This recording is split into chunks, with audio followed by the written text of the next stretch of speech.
मोदी जी को आज मैं सुन रहा था, उन्होंने कहा मेरी तपस्या में कुछ कमी हो गई। मोदी जी अब ये खोखली बातें आप मत किया कीजिए। आप जितने भोले बनते हैं उतने हैं नहीं। आपने देश को बहुत गुमराह कर लिया। कहां तपस्या कर रहे थे आप? किस तपस्या में लीन थे आप? वो आंसू गैस के गोलों के जो धुएं उठ रहे थे उसमें आप तपस्या कर रहे थे?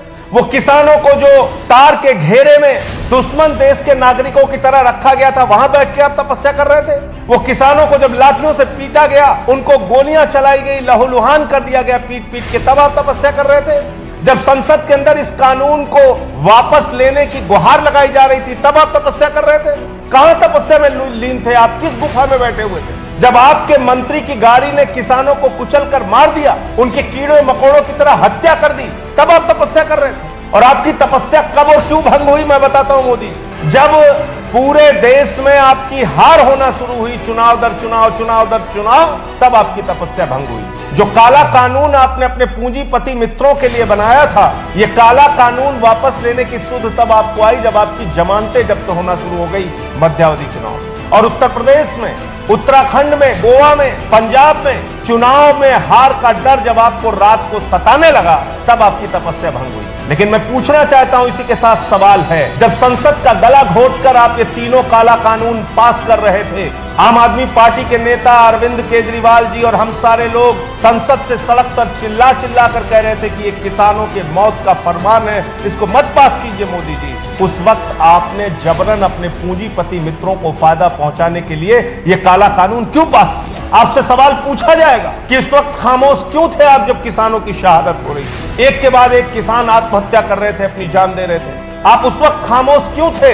जब आंसू गैस के गोले छोड़े जा रहे थे उनके ऊपर, जब उनको लाठियों से पीटा जा रहा था, जब उनको तार घेर कर दुश्मन देश के नागरिक की तरह अपमानित किया जा रहा था, जब उनको खालिस्तानी कहा जा रहा था, तो कहां थे मोदी जी आप? जब उनको आतंकवादी कहा जा रहा था, तो कहां थे आप? जब उनको मवाली कह के अपमानित किया जा रहा था, तो कहां थे आप मोदी जी? ये सवाल आपसे पूछा जाएगा कि पूरे देश को 1 साल तक आपने सड़कों पर क्यों रखा? पूरे देश को आपने 1 साल तक आंदोलन की आग में क्यों झोंके रखा? ये देश भूला नहीं है। ये देश उन तमाम घटनाओं का गवाह है जब सड़क पर बैठा हुआ किसान आंदोलन के लिए शहीद हो रहा था और उसका बेटा सरहद पर देश के लिए जवान शहीद हो रहा था, और आप और आपकी सरकार और आपके नेता उनको आतंकवादी, खालिस्तानी और देशद्रोही कह रहे थे। ये देश भूला नहीं है मोदी जी इन चीजों को, और इसलिए पहले दिन से संसद से लेकर सड़क तक आम आदमी पार्टी का एक एक कार्यकर्ता अरविंद केजरीवाल जी के नेतृत्व में किसान आंदोलन के साथ था, है और रहेगा।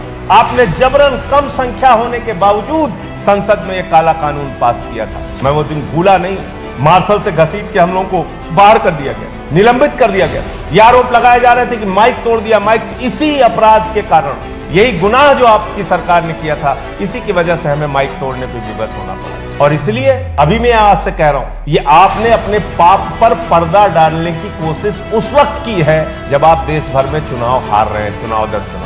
अब अगर जरा सी भी शर्म आपके अंदर बची है, तो जब आप मुख्यमंत्री थे उस वक्त आपने एमएसपी को कानूनी जामा पहनाने की वकालत की। जब आप चुनाव में थे तो आप 50% किसानों को उनके फसल पर मुनाफा देने का वादा कर रहे थे। आपने भरोसा दिलाया था इस देश के किसानों को। तो एमएसपी की गारंटी का कानून इस बार के संसद के सत्र में पास कीजिए। नंबर 1, जो 750 से अधिक किसान शहीद हुए हैं उनको शहीद का दर्जा दिया जाए, 1-1 करोड़ रुपए का मुआवजा उनके परिवारों को दिया जाए, और उनके परिवार के लोगों को सरकारी नौकरी दी जाए। और अपने साथ जिस मंत्री को बैठा के आप घुमा रहे हैं, देश का गृह राज्य मंत्री, जिसके गाड़ी से 4 किसान कुचल के मार दिए गए, एक पत्रकार कुचल के मार दिए गए, उसको अपने मंत्रिमंडल से बर्खास्त कीजिए। शहीदों के नाम पर इस देश के किसान उनकी स्मृति बनाए रखें, इसलिए उन शहीदों की याद में एक स्मृति स्थल बनाइए। और एमएसपी की गारंटी का कानून इस देश के अंदर पास होना चाहिए। 1 साल से किसान अगर सड़कों पर बैठा है तो इसलिए नहीं बैठा कि आपने अपने पाप पर पर्दा डाल दिया,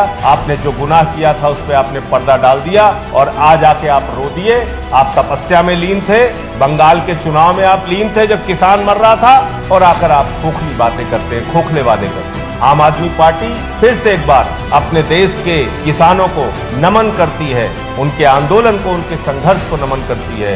ये देश के किसानों की विजय है, उनके आंदोलन की विजय है, और मोदी सरकार के अहंकार की, तानाशाह की हार।